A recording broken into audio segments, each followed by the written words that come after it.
Johnson. Thank you, Chairwoman Murray. The Chairwoman started in her opening statement, said that the goal here is to help our economy grow and keep us globally competitive. I just want to ask any member of the panel, is there any tax increase that you know of that helps our economy grow or keeps us competitive globally? Any? Anybody want to volunteer? I'll take that as a no. Well, I would say that the device tax, one of the problems is it falls on R&D. Exactly. So, and the private side exceeds the public side in investment in R&D. And so when you have a tax and you only got three places to cut, employees and R&D and another, and this falls directly on R&D. I think my point's been made. There are no tax increases that are going to help our economy grow. We've also heard a number of times, and really over the number of weeks, people talking about the sequester devastating our economy.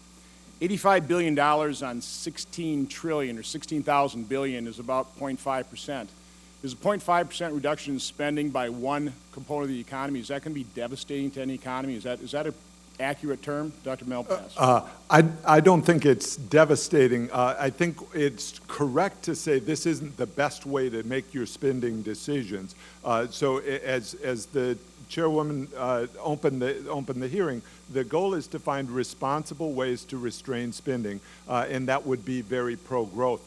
One concern I have on the sequester itself is if it's perceived as a one-time cut, then it won't have the positive impact that you would get from some kind of continuous process of spending restraint. The private sector has seen temporary tax cuts. For example, in May of 2008, there was a Bush tax rebate that didn't work, and in 2010 and 2011, we had the payroll tax cut, 11 and 12, that again didn't provide stimulus. We've seen the economy actually slow. So it's the same with the sequester. If it's perceived as a one-time cut rather than a continuous process of cutting, I don't think we'll get the benefits that we would get from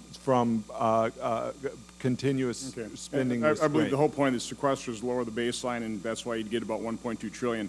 Dr. Rawlings, you asked, why would we possibly want to reduce this? You know, quite honestly, I don't want to reduce infrastructure spending or basic science and research. But here's why we have to reduce something in the federal government is because we've taken 65% of our federal budget off budget, so that all of these cuts are falling on a very small sliver. And the other reason we have to do this is from 1970 to 1999, the average interest rate we paid on our debt was 5.3%. We've been keeping that interest rate artificially low. If we revert to that average, when global competitors say, we're not going to loan you this money, not at that rate, we could add $600 billion per year to our interest expense. That's 60% of discretionary spending. That's why we have to address this. Dr. Carnival. Sure. Those are very good points, and I certainly don't disagree. The problem here, of course, is that all the cuts are falling on this tiny piece of the budget where we invest. So don't you think we need to expand and take a look at all of the budget? And that's part of the problem. You know, certainly on this side of the aisle, we actually want to save those other programs for future generations. It seems like the other side's always taking them off the table, and that's the real problem here is all these cuts are disproportionately falling on a small sliver of the budget. I think that is a big part of the problem, and it does seem to me that we need a much better balanced approach. Yeah, but the balanced approach that if you increase taxes, it's going to harm economic growth. So the balanced approach you're talking about then was, why don't we actually address Social Security, Medicare, other mandatory spending programs that are really the bulk of our long-term debt and deficit drivers, correct? If we protect the vulnerable, which I strongly believe in, then it seems to me that people like me could indeed suffer. And we all want a strong social safety net. We're a very compassionate society. Dr. Carnival, you mentioned the escalating costs of higher education. I agree. In the 60s, a year, room board tuition of a four-year college was about $1,000. Had that just grown by the rate of inflation today, college room and board for a year would be about $7,400. But in fact, it's about $18,000. I mean, can you explain what is so different about higher education that it would grow in its cost at 2.4 times the rate of inflation and make, quite honestly, higher education less accessible? In the end, a lot of the growth really is, and I understand your point, you're right, the cost of higher education has gone up. But a fair amount of it is quality. The question is, can we afford the quality? That really is And can we afford spending 18 to 20 grand a student for 65%? I've challenged, in business, we, all the time, quality has dramatically improved. I mean, we pulled this thing out. Quality is dramatically improving as the price is decreasing. So again, so what is it? I mean, what is higher in quality in education that you can't also squeeze out economies? Oh, sure, you can squeeze out economies. I agree with that completely. Not only that, we're going to have to squeeze out economies. I don't think there's any alternative here.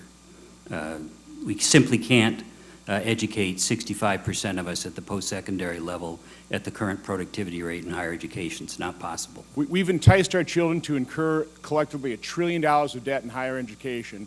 50% are unemployed or underemployed recent college graduates, and we have poured federal support into those programs. I guess I'm just kind of wondering, maybe that's one of the reasons higher education has increased at 2.4 times rate of inflation?